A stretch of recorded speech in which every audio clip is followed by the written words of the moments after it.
Yes. Hello, everyone. Welcome. We're on page 126 today, making sure that your devices are tucked far away into your bag and your headphones are out.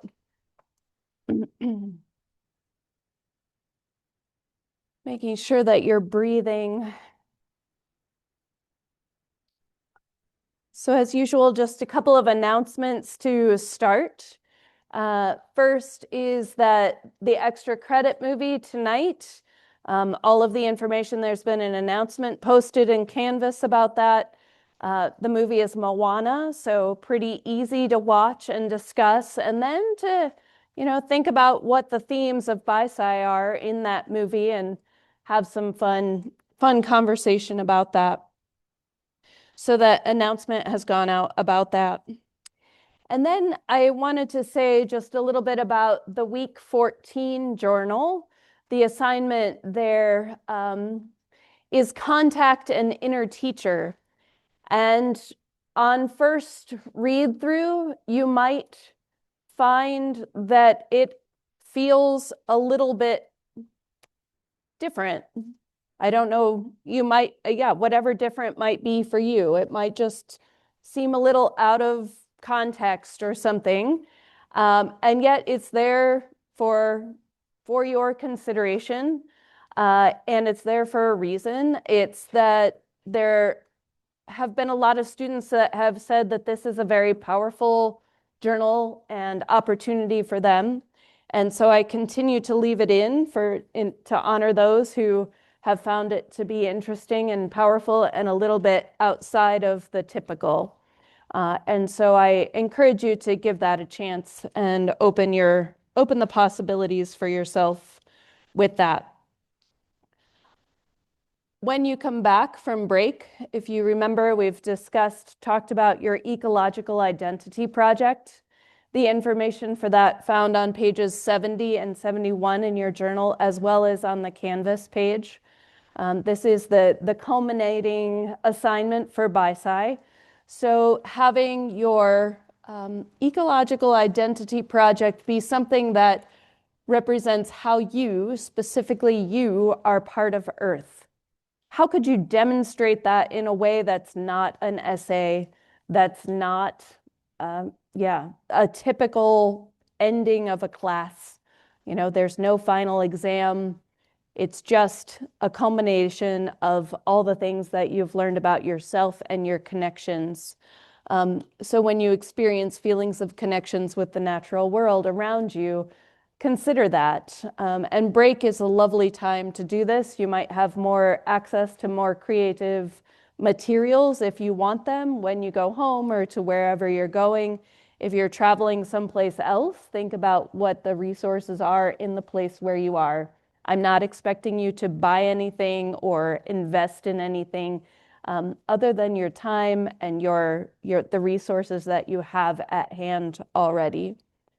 So being human means being creative, dreaming, playing, creating, connecting, discovering, reflecting, relating.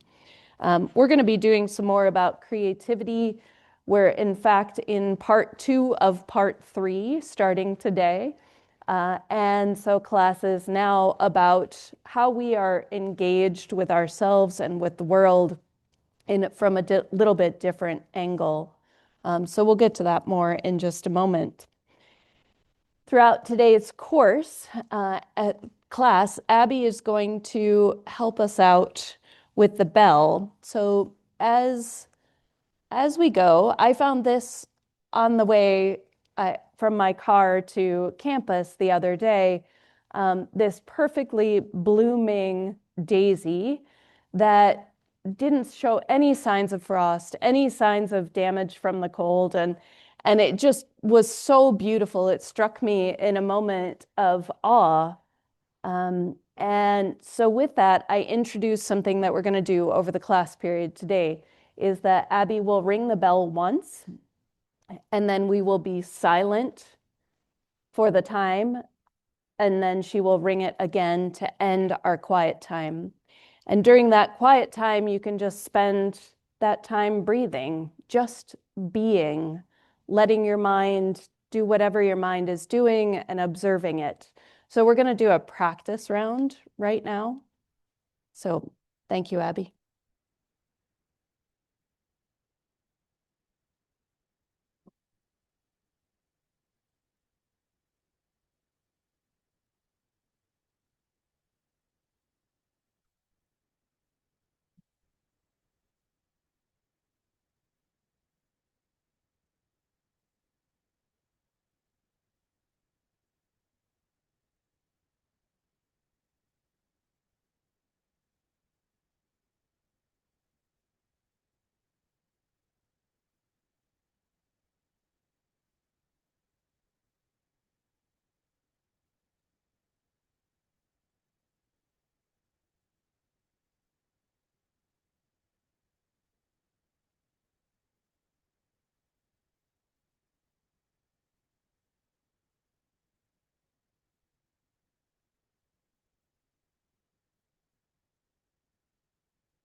So using it as an opportunity to connect to your body, connect to your breathing, connect to your being, becoming attentive to you in that silence. Thank you for that. So she's going to do that 3 more times over the course of the class period. I don't know when it's coming. She'll just remind us with the bell to be present for that time. Last week we were talking about this, about, we were breathing, feeling our ribs stretch, feeling our backbones move when we were breathing, the idea of being flexible in body, and that our mind can be as well. So this is a practice. It's a practice of attention, of how is it that we can be more in touch with ourselves, understanding that flexibility, that our minds and our bodies, our choices are flexible. So just like any study, any practice of music or art or science or sport, it requires that we just do it, just practice it. If I were to do, I've been thinking about this today, if I were to do yoga every day, how would that change my body over time? How would that change my mind over time? If I were going to play and draw and write every day, how would that change my skills? If I were attentive and going to learn a new field of study, I would need to work on it every day. So when I present today's class, the topic of slowing down, understanding that it takes practice, it takes awareness and then practice. So take a deep breath and feel your flexibility, opening your mind, opening your body, understanding that according to an article in the Penn State Newswire, that attention to our breath, the connection between our respiration, and there are neural activity changes. So when we attend to our breath, it actually does slow our mind down. It's interesting that it's taken science so long to catch up with what we already know is possible. People have been practicing that for centuries. So thinking about that flexibility, expanding, and this is where we stopped on Tuesday, understanding the green triangle, understanding these connections. So it seems as though anytime I do something that helps one of these areas, whether you're trying to or not, it can help the other areas. So for example, suppose I take a step to improve my health. And I'm going to use the example of eating less red meat. There's a lot of science around red meat on the planet, that the places on the planet where people live longest is where they eat less red meat. They are still eating meat, they're still eating proteins, but not red meat. So if I eat less red meat to lower my cholesterol, that's going to help my health. It's going to also help the environment because of the pressure that we learned that beef particularly puts on the environment, with water consumption and all of the fossil fuels it requires. And then it also helps my wallet because that beef is more expensive. than other choices of protein. So we can look at it from any point of the angle. So if I want to help the environment, then that's also, think about composting. Let's use that as an example. Composting is going to help my health because I'm going to be putting those nutrients on my garden instead of using artificial or chemical fertilizers. I'm going to be helping my health without those chemicals. And then I won't have to buy the chemicals, so it's going to also help my wallet. And then one more, okay? If we start here, if I want to help my wallet, being careful of the money and how we spend it. It seems like thrifting has become popular in some circles, but not all circles, right? So it's kind of gone out of style in some groups and populations these days. So the third point of the triangle is just as helpful. So if I choose not to upgrade to the latest phone, the latest model of phone, that's going to help my wallet because I'm not paying out for that device. It's going to help the environment because of all the materials and time and water that go into producing that phone. And then it's going to help my health because I won't maybe spend as much time on it if it is, it doesn't have the newest features. And so those are just some quick examples. I'd like you to sit and talk with your partner and see if you can come up with another example. You can start at any point of the triangle and see what you discover. It's not foolproof, but it is interesting. So see what you discover.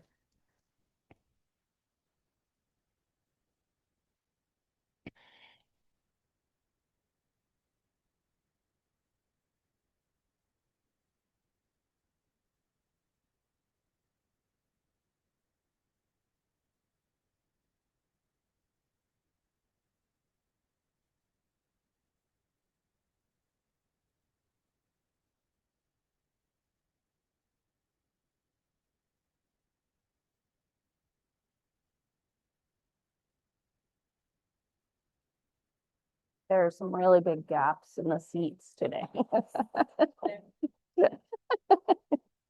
Fascinating. Yes. It's like whole lab groups just decided, not going. Yeah. Yeah.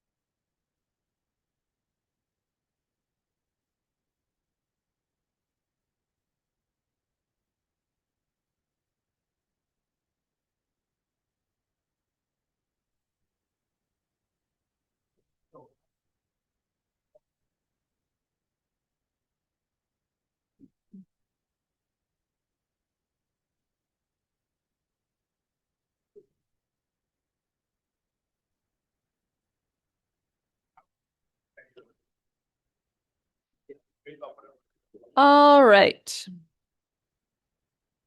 I would love to hear a couple of examples. I know that wasn't much time. A couple of examples.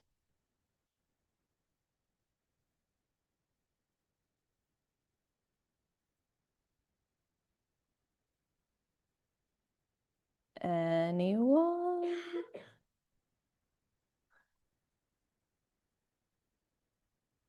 Um, I would say less bottles because you're buying less water bottles and helps the environment so like not a lot of animals die and stuff and your health because bottles I guess have plastics in them like microplastics and stuff.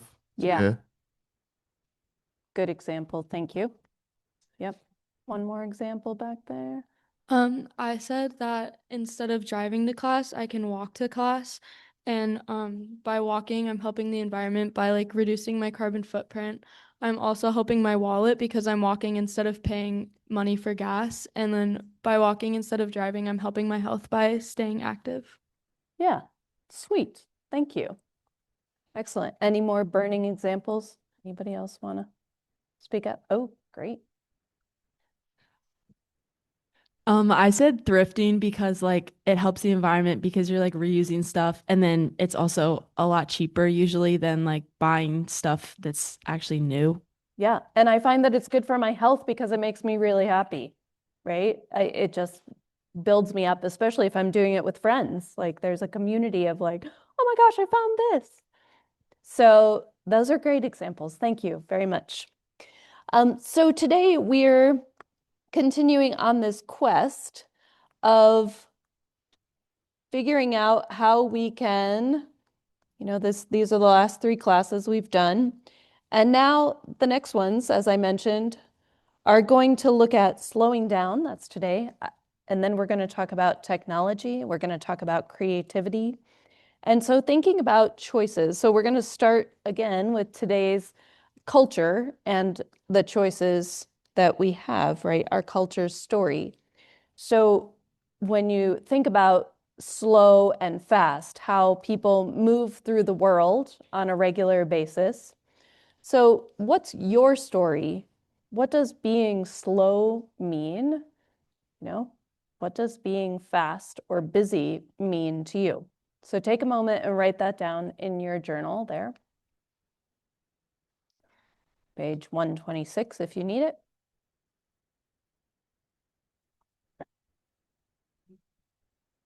I'm looking for things like connotations or impressions that you have about these words.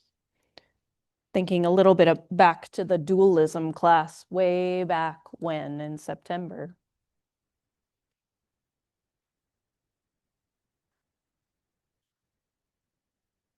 You can talk to your partner if that helps you. Being slow, being fast.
All right.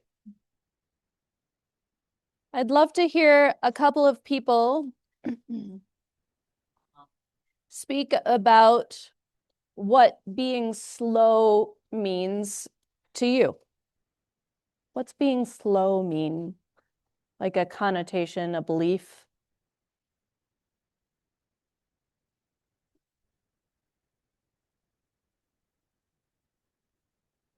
Okay, if not slow first, then we can do fast. That's cool. I can roll with that.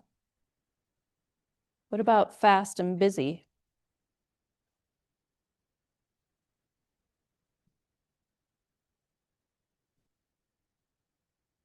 When I'm like fast or I'm busy, I feel more effective and I feel better about myself than if I were being slower.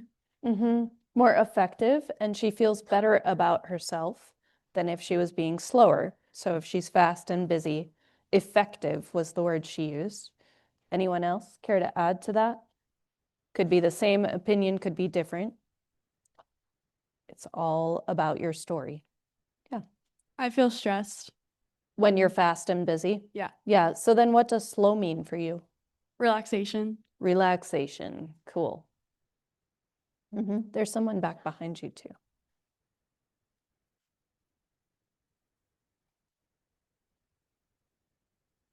So when my day is slow, it's generally calmer and more planned out.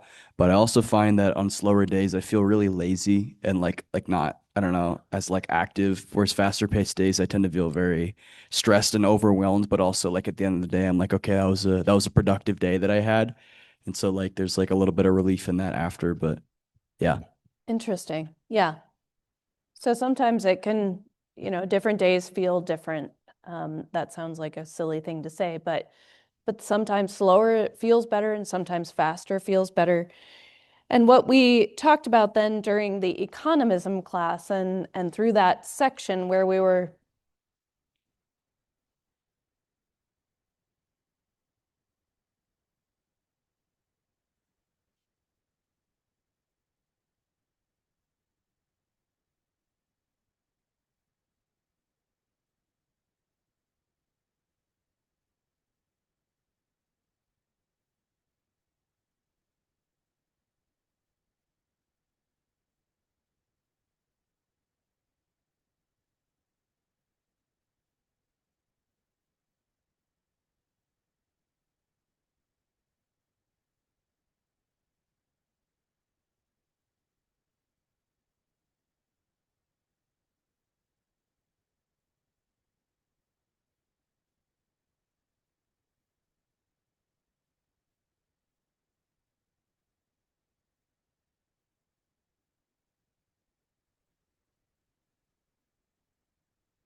through the economism class, we were talking about how productivity in our society is a push. It's a real thing. And so in the world of economism, the story of economism, busy is better, faster, more, doing, winning, future, money means success. Constant growth is better, control, busy means money. So as examples, back in the day, I'll use that phrase, back in the day, people visited each other. And then it was a very personal experience. And then when telephones were invented, then people called and connected with each other, hearing voices, hearing the tone of voice can tell you often more about what a person is doing than how they're doing, than what their words say. And then now we text, I text. So I'm not being critical. This is my way too. As an introvert, as a busy introvert, telephone is not appealing to me. And so I will do almost anything to not have a phone call unless it's someone that I don't see for months at a time. So I understand this way of being. It's faster. It feels efficient to me. And so I do like visiting, though. I'll almost always prioritize a visit over anything else, one-on-one time with people that I care about. So what about that connection to food? People used to cook over a fire. It had to be very mindful, involved lots of planning, and then a stove or an oven, and now a microwave. Things have gotten a little less intentional. Convenient, yes. And we can talk the same about, houses. We can talk the same about transportation. And so we're spending less time doing these things that people before us spent a lot of time doing. And I think that we are becoming more disconnected, less intentional. And by not taking that time, we're losing some track of choice.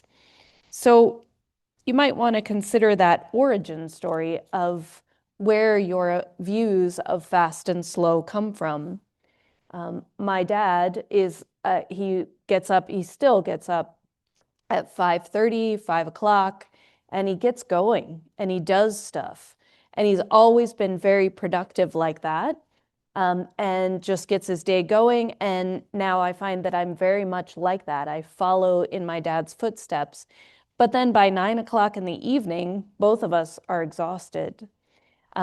But I always saw him being so productive. And so that's my story of success, is that you get up early, you get shit done, and then you move on with your day. And then you start again the next day, whether it's a day off or not. You start early and you get things done, the things you want to do, the things you have to do. Part of it is I get so excited that it's a new day, that I get to get up and do things. And so that's just where my story comes from. So it looks like this often. This is how I feel right now at this point in the semester, right? Talking with some of you, I understand that there is this deep tiredness, right? That my health is ready for a break. My sleep, if I can do it, I would love to do that some more.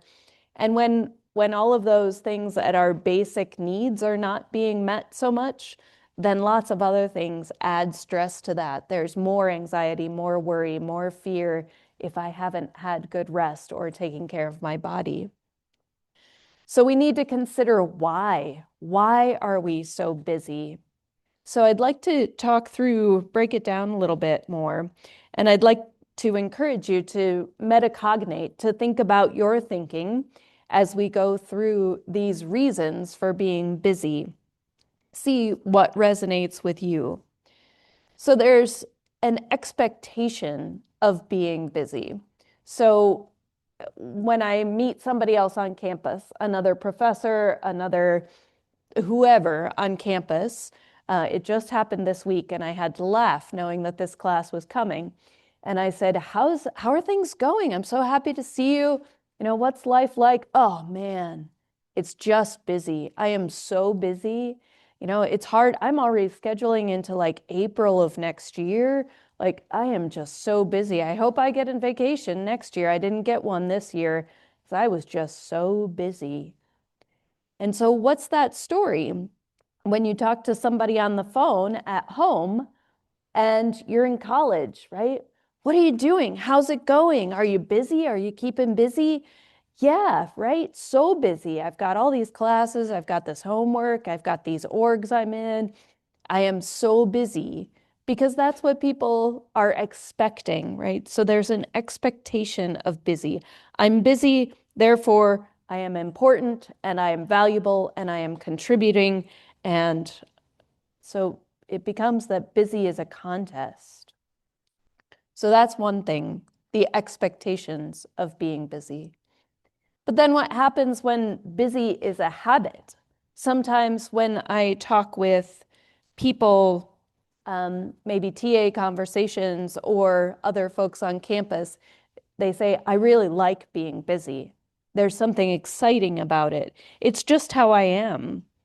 So then I would ask the reflection question of when did it start being that way? When did you start feeling that busy is the way you were? Might it have been back in school when you were doing a sport and you were playing an instrument and you were in the drama club and you were like, were you trained to be busy and now it's a habit that you have formed? You've practiced it.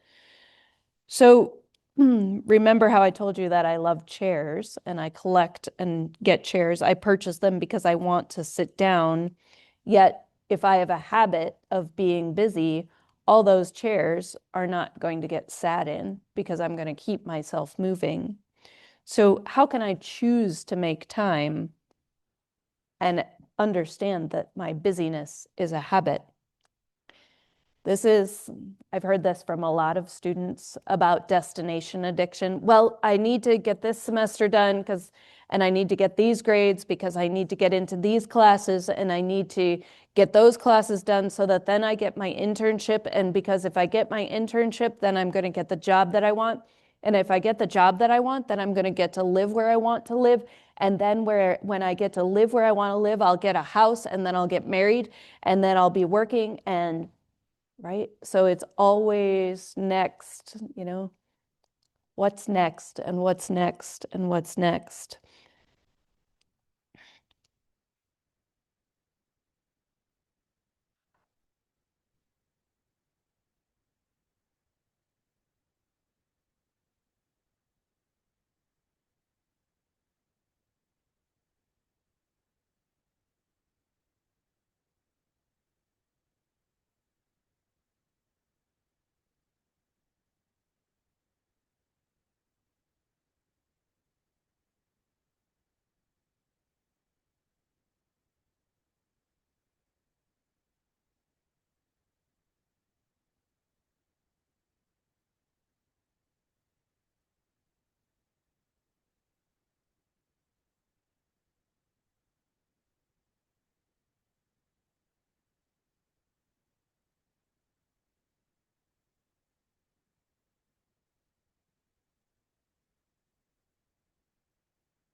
So what's next? Happiness isn't out there somewhere. It's in this moment.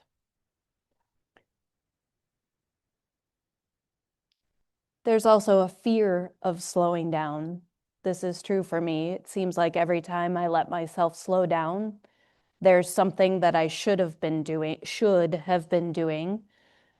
because it's going to hit me, this big stack of things, if I don't keep going. So I must be busy because there's always something to be done as soon as I let my guard down. So that's one reason that maybe there's a fear of slowing down. Or I use my busyness to numb other emotions, right? If I stay busy, then I don't have time to think about that hard thing, that challenging thing, that vulnerable thing. And so if I keep on going, then I won't ever make time to really settle into that. I don't have to face that reality. So that fear of being vulnerable. There's the fear of missing out, right? I think that this is pretty common.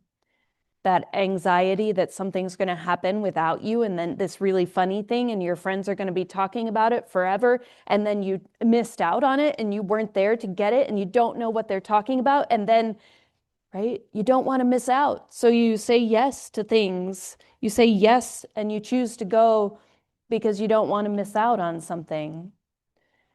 It makes your schedule more full. So is going really what you need? Is being surrounded with all those people really what you need? FOMO takes us out of the present moment. So what's that about? Then there's this. There's the addiction to being busy.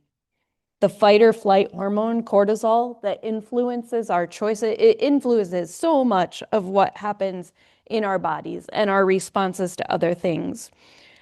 When stress is felt, the cortisol goes up. And it's exciting. I feel like I'm on this high, right? Going through life, getting shit done. And then all of a sudden, I can't maintain that level of cortisol because my body is tired of making that stress hormone. So then I have to go a little bit harder. I have to go a little faster. I have to get a little bit more energy going. And then that cortisol kicks in again. But at some point, we run out. We run out of the energy to make those hormones, and our bodies can't function anymore. It leads to what's called adrenal fatigue. It's a state when our adrenal glands that make the cortisol are fatigued. They're exhausted. They're unable to produce those hormones, and that can lead to inflammation in your whole body, sleep disruption, poor healing, poor digestion. All of these things are connected. So when we think about how busy affects us, I'd like to point out that neuroplasticity, the way that our brain is wired, I'd like to say just a piece about technology at this point. Technology and the pace of culture are rewiring our brains. So we're strengthening the part that connects and helps us shift attention quickly, but we're diminishing the things that help us to pay attention, concentration, critical thinking, long-term memory.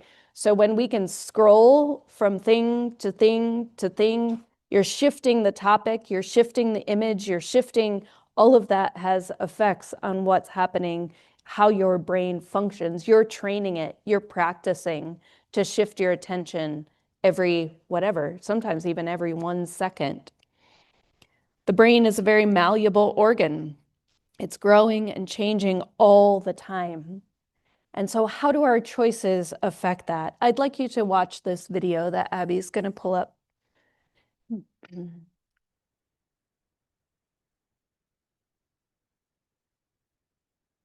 All the times in my day were filled with phone time. I checked the headlines while I waited for my latte. I updated my calendar while I was sitting on the couch. Texting turned every spare moment into a chance to show to my coworkers and my dear husband what I was. Person gets, the more likely they are to check Facebook. So we're in this vicious, habitual cycle. What could this cycle be broken? Could the cycle be broken? So considering that, I'd like to just say before it happens that Abby is going to ring the bell at one more time during the class. And for those of you who have talked through the last 3 times, I would appreciate you really seeing if you can be still during that final bell ringing. So can we rewire this? What are we losing if we don't become aware of this?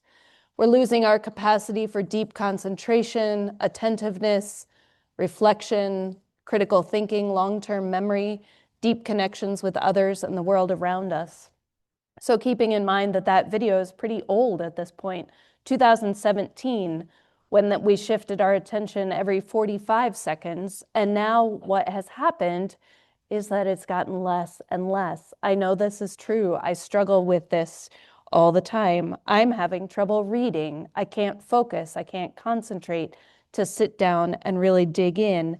And so it's a challenge. And then in the big picture of things, what are we losing? The idea, the connections between busyness and earth breakdown. More speed, more production, more consumption, more harm. So when I go to the grocery store and I'm in a hurry, have noticed in myself through my reflection that I'm more likely to buy more plastics. I'm more likely to buy things that I can eat in the car, that I'm not preparing at home. And those are almost always in more plastic packaging, or just more packaging overall.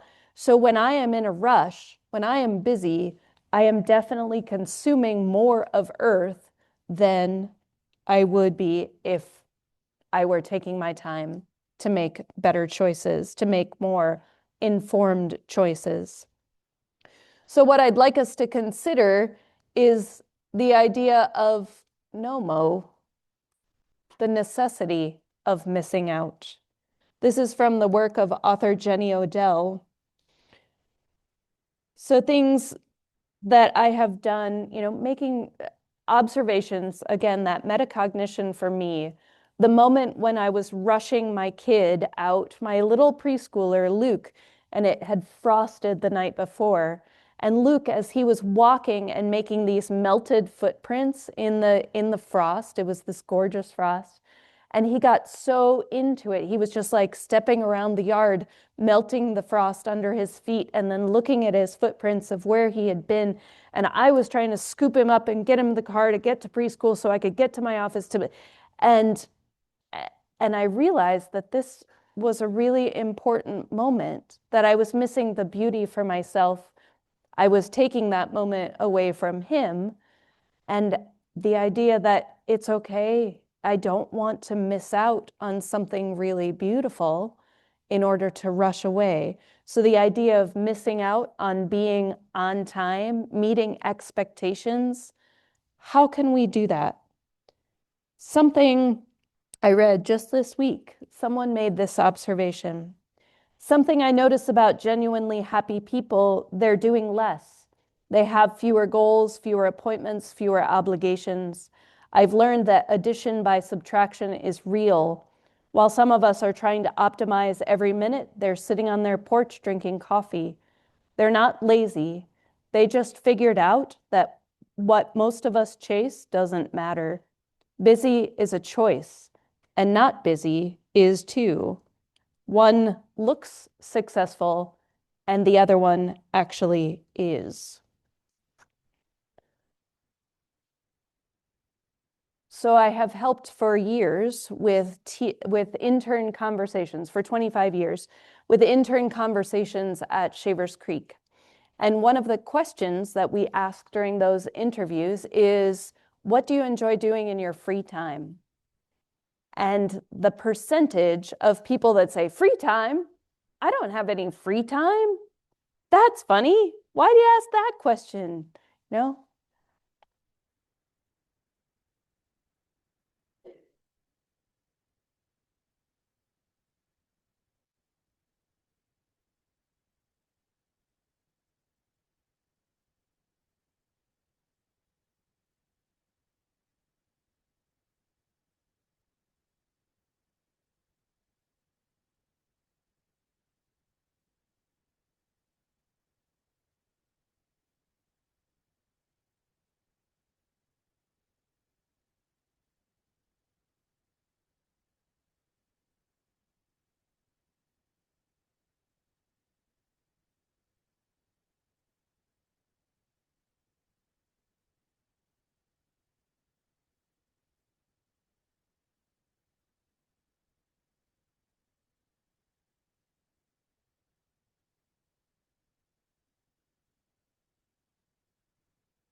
So what do you think about that?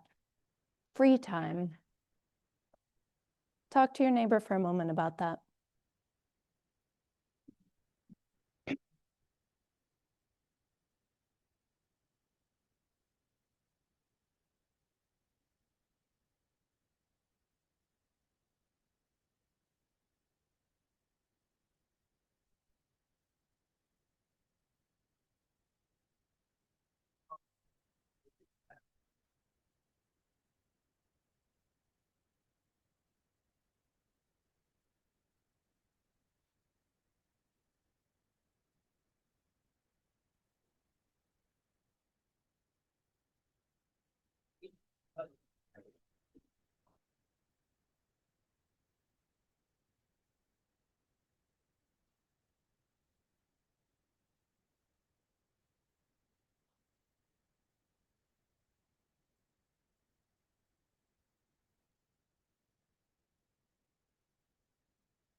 Is there anyone who'd like to speak to this?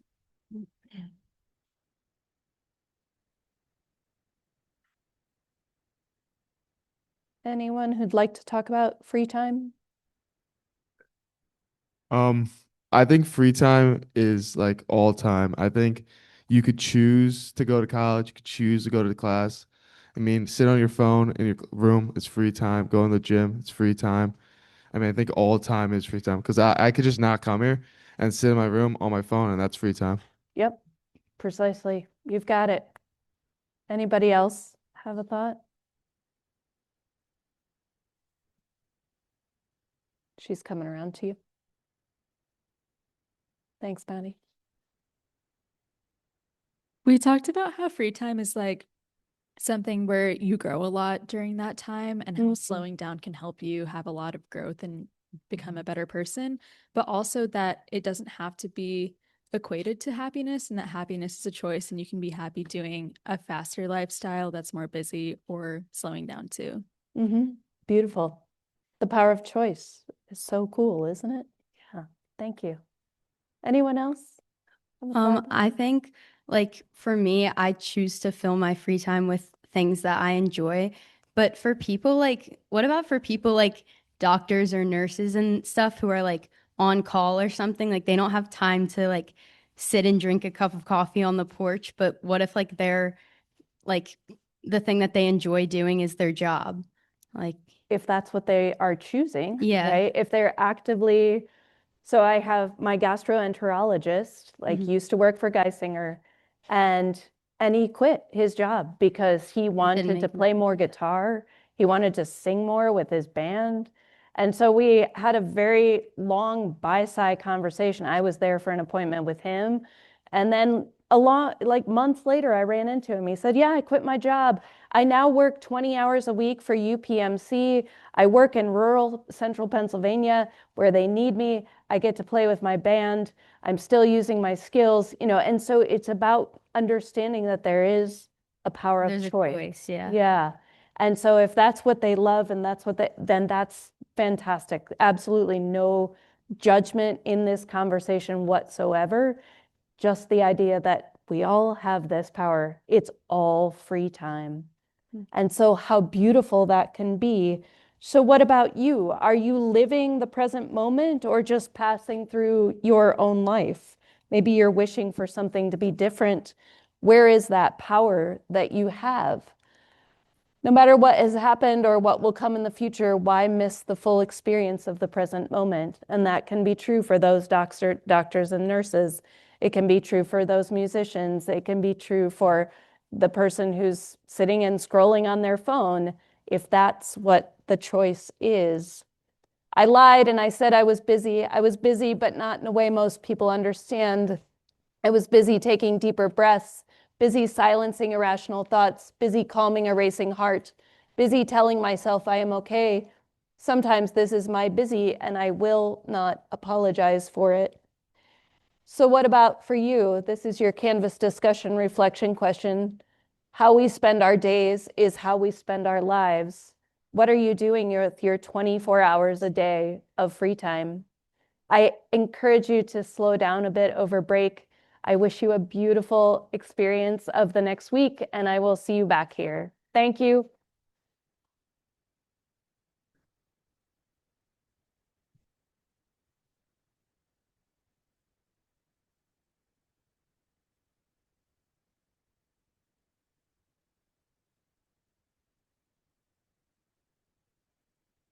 Thank you, you too.